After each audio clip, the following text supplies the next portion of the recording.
This year, I have provided 11,11,111 crore rupees for capital expenditure. वित्त मंत्री निर्मला सीतारमण ने 23 जुलाई को वित्त वर्ष 2024-25 के लिए पूर्ण बजट पेश किया है। उन्होंने बजट पेश करने के साथ ही एक नया रिकॉर्ड भी बनाया है।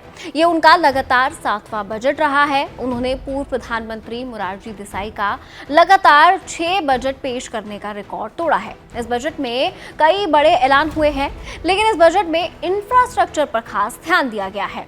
क्या है इंफ्रास्ट्रक्चर में खास, चलिए आपको बताते हैं। वित्त मंत्री निर्मला सीतारमण ने देश में इंफ्रास्ट्रक्चर को लेकर कई अहम घोषणाएं की हैं। वित्त मंत्री ने बताया कि इंफ्रास्ट्रक्चर के लिए 11 लाख करोड़ खर्च किया जाएगा। ये भारत की जीडीपी का 3.4% होगा। उन्होंने कहा, मजबूत बुनियादी ढांचे के निर्माण के लिए महत्वपूर्ण निवेश किए गए हैं।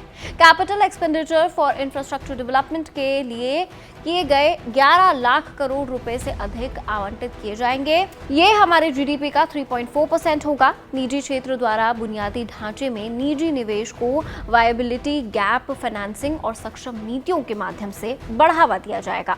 क्या कुछ कहा निर्मला सीतारमण ने, पहले आप खुद सुनिए। Priority 7.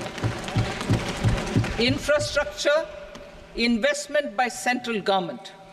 Significant investment the central government has made over the years in building and improving infrastructure has had a strong multiplier effect on the economy. We will endeavor to maintain strong fiscal support for infrastructure over the next 5 years in conjunction with imperatives of other priorities and fiscal consolidation. This year, I have provided 11,11,111 crore rupees for capital expenditure. This would be 3.4% of our GDP. Infrastructure investment by state governments. We will encourage states to provide support of similar scale for infrastructure, subject to their development priorities. A provision of 1.5 lakh crore rupees for long-term interest-free loans have been made this year also to support the states in their resource allocation. Private investment in infrastructure. Investment in infrastructure by private sector will be promoted through viability gap funding and enabling policies and regulations. A market-based financing framework will be brought out. वित्त मंत्री ने इस budget में कई roads, expressway, hospitals बनाने की बात कही है। मोटे तौर पर देखें तो यहाँ पर क्या मिलेगा आपको बताते हैं। अमृतसर कोलकाता औद्योगिक गलियारे के तहत गया में औद्योगिक केंद्र का विकास किया जाएगा। 26,000 करोड़ रुपए की कुल लागत से इन सड़क संपर्क परियोजनाओं का विकास किया जाएगा, जिनमें पटना पूर्णिया एक्सप्रेसवे है, बक्सर भागलपुर एक्सप्रेसवे है, बोधगया राजगीर वैशाली और दरभंगा में सड़कों के काम में तेजी लाई जाएगी। बक्सर में गंगा नदी पर नया 2 लेन वाला एक पुल तैयार किया जाएगा। इसके अलावा 100 शहरों में या उसके आसपास निवेश के लिए plug and play industrial parks का निर्माण किया जाएगा।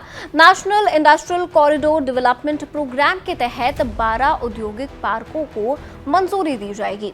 खनिजों यानी मिनरल्स के घरेलू उत्पादन, रिसाइकलिंग और विदेश में महत्वपूर्ण मिनरल एसेट्स का अधिग्रहण करने के लिए महत्वपूर्ण खनिज मिशन शुरू किया जाएगा। इसके अलावा आर्थिक और आवागमन योजना के जरिए आउटर अर्बन क्षेत्रों का सुनियोजित विकास किया जाएगा। मौजूदा शहरों के कंस्ट्रक्टिव ब्राउनफील्ड रीडेवलपमेंट के लिए रूपरेखा तैयार की जाएगी। 100 बड़े शहरों के लिए जलापूर्ति, सीवेज ट्रीटमेंट और ठोस कचरे का प्रबंध, इन परियोजनाओं पर सेवाओं पर ध्यान दिया जाएगा। 30 लाख से ज्यादा आबादी वाले 14 बड़े शहरों के लिए आवागमन संबंधी विकास योजनाएं लाई जाएंगी।